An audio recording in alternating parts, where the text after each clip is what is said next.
Hi dears, എല്ലാവർക്കും സുഖമാണല്ലോ. ഇന്നത്തെ എൻ്റെ റെസിപ്പി ഒരു സ്പെഷ്യൽ അയില മുളകിട്ടതാണ്. വീഡിയോ ഇഷ്ടപ്പെട്ട് കഴിഞ്ഞാൽ ഒന്ന് ലൈക്ക് ചെയ്യണേ. പിന്നെ ആദ്യമായിട്ട് കാണുന്ന കൂട്ടുകാരുണ്ടെങ്കിൽ ഒന്ന് സബ്സ്ക്രൈബ് ചെയ്ത് ആ ബെല്ലൈക്കൺ അമർത്തി ഓൾ എന്ന ഓപ്ഷൻ കൂടി ഒന്ന് കൊടുക്കണേ.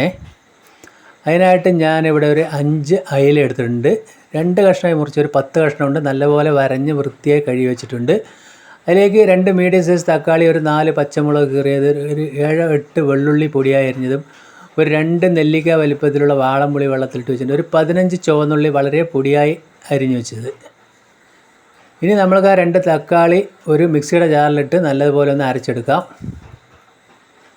അപ്പോൾ തക്കാളി ഇവിടെ അരച്ചെടുത്തു. ഇനി നമ്മൾക്ക് ഒരു ഫ്രൈ പാൻ അടുപ്പത്ത് വയ്ക്കുക. തീ ലോ ഫ്ലെയിമിലിട്ടിട്ട് ഒരു 2 സ്പൂൺ അളവിൽ മല്ലിപ്പൊടിയും 1.5 സ്പൂൺ അളവിൽ മുളക് പൊടിയും ചേർത്ത് അതൊന്ന് ചെറുതായിട്ട് 1 മിനിറ്റ് ഒന്ന് ചൂടാക്കി എടുക്കണം. ലോ ഫ്ലെയിമിലിട്ടൊന്ന് ചൂടാക്കി എടുക്കുക, അതിൻ്റെ പച്ചമണം മാറുന്നവരെ. അപ്പോൾ ആ പൊടികൾ ഒന്ന് ചൂടാക്കി വന്നിട്ട് ഇപ്പോൾ ഞാൻ അതിൻ്റെ ഫ്ലെയിം ഓഫാക്കി കൊടുത്തിട്ടുണ്ട്. ഇനി അത് വേറെ പാത്രത്തിലേക്ക് ഒരു ബൗളിലേക്ക് മാറ്റി കൊടുക്കുന്നുണ്ട്. ഇല്ലെങ്കിൽ അത് അതിലിരുന്ന് കരിഞ്ഞു പോകും. ഇനി ഒരു കടായി അടുപ്പത്ത് വയ്ക്കുക. അതിലൊരു 2 സ്പൂൺ അളവിലധികം വെളിച്ചെണ്ണ ഒഴിച്ചു കൊടുത്തിട്ടുണ്ട്. എണ്ണ ചൂടായി വരുന്ന സമയത്ത് ഒരു 1/4 സ്പൂൺ ഉലുവിട്ട് പൊട്ടിച്ചു കൊടുക്കുക. ഉലുവ പൊട്ടുന്ന സമയത്ത് ആ ചുവന്നുള്ളി, പച്ചമുളക്, വെള്ളുള്ളി, പിന്നെ പൊടിയായി അരിഞ്ഞ ഒരു കഷ്ണം ഇഞ്ചി കൂടെ ഞാൻ ഇട്ട് കൊടുക്കുന്നുണ്ട്. ചെറിയൊരു കഷ്ണം ഇഞ്ചി പൊടിയായി അരിഞ്ഞാണ്. അത് നല്ലതുപോലെ വെളിച്ചെണ്ണയിൽ ആ ചുവന്നുള്ളിയും വെള്ളുള്ളിയെല്ലാം മൂപ്പിച്ചെടുക്കണം. അപ്പോഴാണ് കറിക്ക് നല്ല ടേസ്റ്റ് ഉണ്ടാവുക.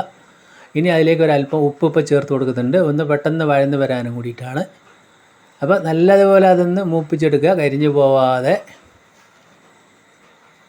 ഈ സമയത്ത് അതിലേക്ക് ഒരു 2 കറിവേപ്പില കൂടി ഇപ്പോൾ ഞാൻ ചേർത്ത് കൊടുക്കുന്നുണ്ട്. കറിവേപ്പില കൂടി ചേർത്ത് നല്ലതുപോലെ ഒന്ന് മിക്സ് ചെയ്യുക. ഇപ്പോൾ വെളിച്ചെണ്ണയിൽ മൂപ്പിച്ച നല്ലൊരു മണമൊക്കെ വരാൻ തുടങ്ങി. ഈ സമയത്ത് ഞാൻ അതിലേക്ക് ഒരു 1/4 സ്പൂണ് മുളക് പൊടി ചേർത്ത് കൊടുക്കുന്നുണ്ട്. അത് ചേർത്തൊന്ന് ജസ്റ്റ് ഒന്ന് വഴറ്റി കൊടുക്കാം.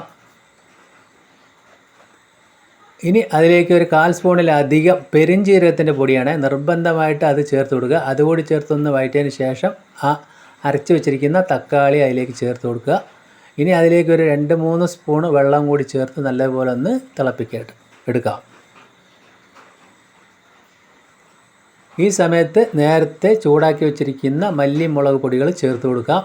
ഇനി നമുക്ക് ആ വാളംപുളി പിഴിഞ്ഞത് കൂടി അതിലേക്ക് ചേർത്ത് കൊടുക്കാം. ഞാനിപ്പോൾ 2 തവണയായിട്ട് പുളി പിഴിഞ്ഞ് ഒഴിച്ചു കൊടുത്തിട്ടുണ്ട്. അപ്പോൾ നല്ല പുളിയും എരിവൊക്കെ ഉണ്ടെങ്കിലാണ് നമുക്ക് ആ മുളകിട്ട കറി നല്ല ടേസ്റ്റ് ഉണ്ടാവുള്ളൂ. ഈ രീതിക്ക് ഒന്ന് നിങ്ങൾ അയില മുളകിട്ട് നോക്കണേ. ഇനി അതിലേക്ക് ഒരു 1/4 സ്പൂൺ മഞ്ഞൾപ്പൊടി കൂടി ചേർത്ത് നമ്മൾ ഗ്രേവിക്ക് ആവശ്യമായ വെള്ളം കൂടി ചേർത്ത് കൊടുക്കാം.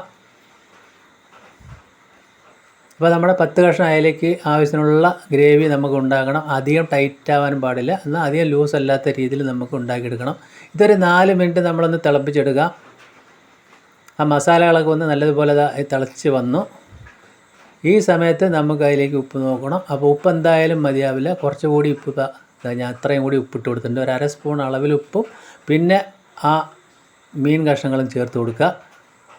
മീൻ കഷ്ണങ്ങൾ ചേർത്ത് നമ്മൾ ജസ്റ്റ് ഒന്ന് ചെറുതായിട്ടൊന്ന് ഇളക്കി കൊടുക്കുക. ഒരുപാട് അങ്ങോട്ട് ഇളക്കി പോകണ്ട. നമ്മൾക്ക് ഇതുപോലെ തന്നെ നമുക്ക് എടുത്തൊന്ന് ചുറ്റിച്ച് കൊടുത്തിട്ട് നമ്മളതൊരു 10 മിനിറ്റ് ഒന്ന് ലോ ടു മീഡിയം ഫ്ലെയിമിലാക്കി വെക്കണം. 10 മിനിറ്റ് ലോ ടു മീഡിയം ഫ്ലെയിമിൽ അടച്ച് വെച്ച് വേവിച്ചാൽ മതി. അപ്പോൾ 10 മിനിറ്റ് കഴിഞ്ഞു. നമ്മളെ കറിയെല്ലാം തിളച്ച് നമുക്ക് കാണുമ്പോൾ തന്നെ അറിയാം മീനൊക്കെ നല്ലപോലെ വെന്തിട്ടുണ്ടാവും. അപ്പോൾ ഒന്നുകൂടി ഞാനത് ആ പാത്രത്തോടെ ഒന്ന് ഇളക്കി കൊടുക്കുന്നുണ്ട്. ഇപ്പോൾ കണ്ടില്ലേ, അടിപൊളി മീൻ മുളകിട്ട് ഇവിടെ റെഡി ആയിക്കൊണ്ടിരിക്കുന്നുണ്ട്. ഇപ്പോൾ ഞാനതിൻ്റെ ഉപ്പൊക്കെ നോക്കുന്നുണ്ട്, എല്ലാം കറക്റ്റായിട്ട് വന്നിട്ടുണ്ട്. ഈ സമയം നമ്മൾക്ക് അതിലേക്ക് ഒരു കുറച്ച് മല്ലിയില കൂടി കട്ട് ചെയ്ത് ചേർത്ത് കൊടുക്കുക. ഇനി നമുക്ക് വേണ്ടത് ഒരു 4 ചുവന്നുള്ളി പൊടിയായി അരിഞ്ഞത്, അതിലേക്ക് ഒരു 1/2 ടീസ്പൂൺ വെളിച്ചെണ്ണ ഒഴിച്ച് ഇതുപോലെ കൈകൊണ്ട് നല്ലതുപോലെ തിരുമ്മി കൊടുക്കുക. നല്ലതുപോലെ ഞാൻ വേണ്ടി തിരുമ്മി അതിലേക്ക് ആ ചൂടോടെ അതിലേക്ക് ഇട്ട് കൊടുക്കുക. ആ ചൂടുള്ള കറിയിലേക്ക് ഇട്ട് ജസ്റ്റ് ഒന്ന് ഇളക്കി നമുക്ക് അതിൻ്റെ ഫ്ലെയിം ഓഫാക്കി കൊടുക്കണം. ഇത് ചൂടാറി കഴിഞ്ഞാൽ ആ ചുവന്നുള്ളി കടിക്കാനൊക്കെ ആ ഗ്രേവിയിൽ നല്ലൊരു ടേസ്റ്റായിരിക്കും. അപ്പോൾ നമ്മൾക്ക് ഇനി അതൊന്ന് ചൂടാറിയതിന് ശേഷം മാത്രം ഉപയോഗിക്കാം. അപ്പോൾ നമ്മളെ വെറൈറ്റി ആയിട്ടുള്ള അയില മുളകിട്ടത് ഇവിടെ റെഡി ആയിട്ടുണ്ട്. എന്തായാലും നിങ്ങൾ ഇതുപോലെ ഒന്ന് ട്രൈ ചെയ്ത് നോക്കുക, എല്ലാവരും ഇഷ്ടപ്പെടും. പൊറോട്ടയുടെ കൂടെയൊക്കെ നല്ല അടിപൊളിയായിരിക്കും. ചോറിൻ്റെ കൂടെ, ചപ്പത്തിൻ്റെ കൂടെ, അപ്പത്തിൻ്റെ കൂടെ ഒക്കെ കഴിക്കാൻ പറ്റുന്ന അടിപൊളി അയില മുളകിട്ടതാണ്. അപ്പോൾ എൻ്റെ വീഡിയോ നിങ്ങൾക്ക് എല്ലാവർക്കും ഇഷ്ടപ്പെട്ടെന്ന് വിശ്വസിക്കുന്നു. വീണ്ടും ഇതുപോലെ നല്ല വീഡിയോ ആയിട്ട് കാണാം. Thank you.